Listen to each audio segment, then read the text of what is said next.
Chapter 19, Chemical Thermodynamics. Let's get started. One thing we haven't talked about says you recall from Chapter 5. Well, you probably don't recall from Chapter 5. Chapter 5 was thermochemistry, and it talked about energy. And the reason why you probably don't recall that is that for last year, we did not get to Chapter 5. If you flip back through the beginning of Chapter 5, it talks a little bit about energy and about systems and about environments, and all that energy that's outside the system. If you get confused with some of the stuff, it might help you to flip back to 5.1, 5.2. Therefore, the total energy of the universe is constant. Okay, that means energy. Remember that Einstein had E equals mc squared, which means whether it's matter, whether it's mass, or its energy, it's all basically the same thing because of that truth that the energy equals the mass times the speed of light squared. Energy can, however, be converted from one form to another and transferred from a system to surroundings and vice versa. Okay, so the systems and the surroundings is what we're talking about. So what about spontaneous processes? Spontaneous processes are things, it doesn't have to be reactions, it can be physical changes also.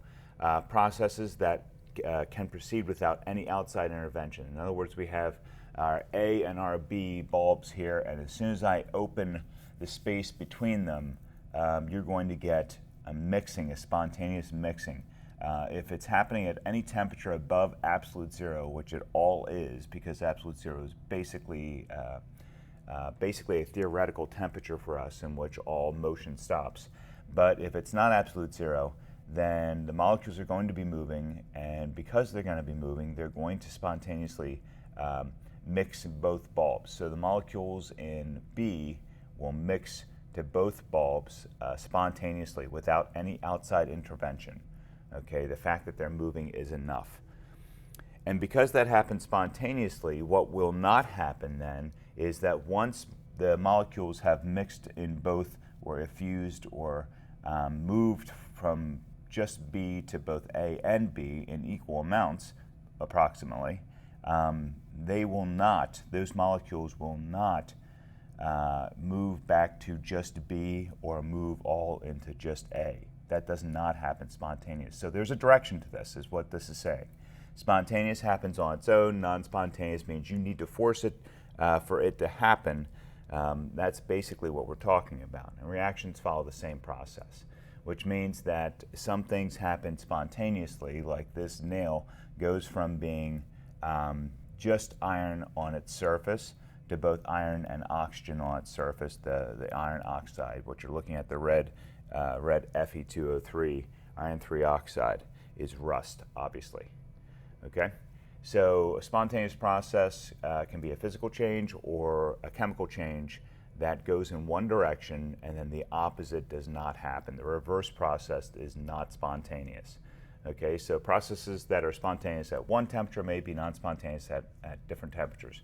So above 0 degrees Celsius, it's spontaneous for ice to melt, but of course below 0 degrees, the reverse process is true, which means that it's spontaneous for the water to organize into a solid or freeze.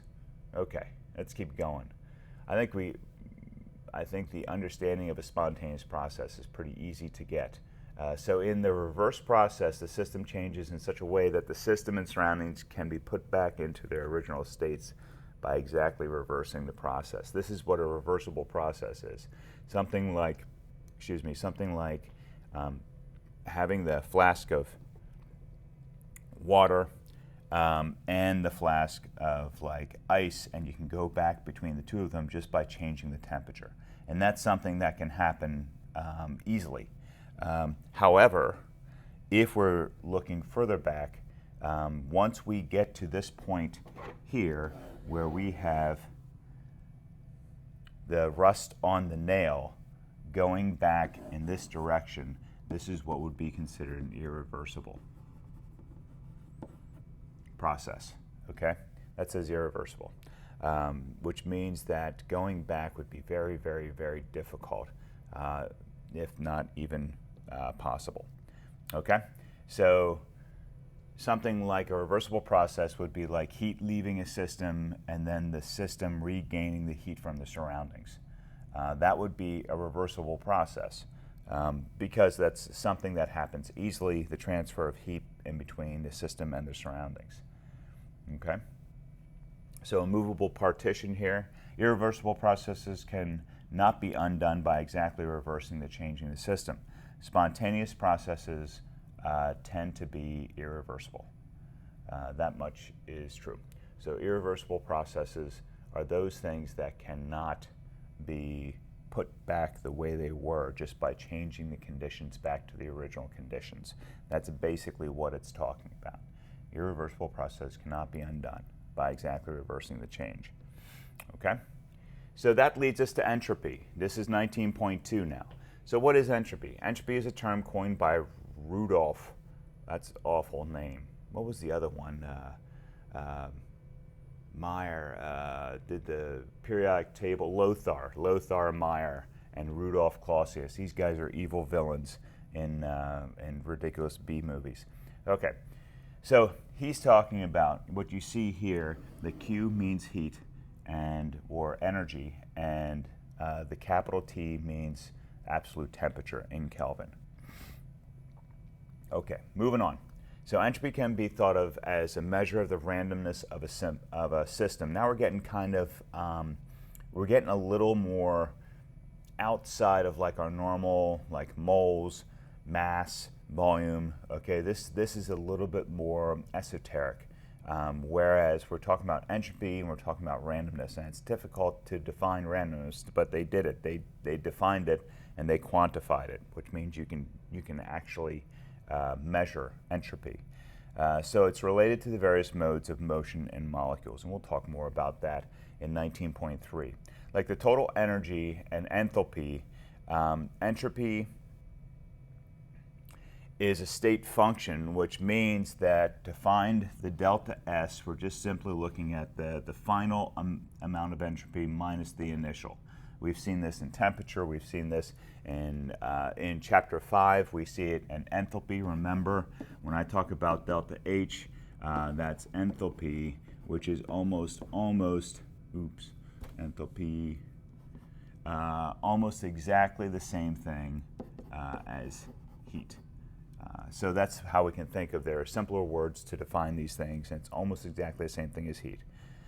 So for a process occurring at a constant temperature, the change in entropy is equal to the heat that would be transferred if the process were reversible divided by the temperature. So this is one of those like definitions that has like an easy explanation. However, it sounds very difficult when you listen to the formal definition. So delta S is basically equal to a reversible process's heat divided by the temperature. Okay, and we will do example problems, so you get to see exactly how that works, and it's easier than you think it is. So the second law of thermodynamics says, the second law of thermodynamics states that the entropy of the universe increases for spontaneous processes, and the entropy of the universe does not change for reversible processes.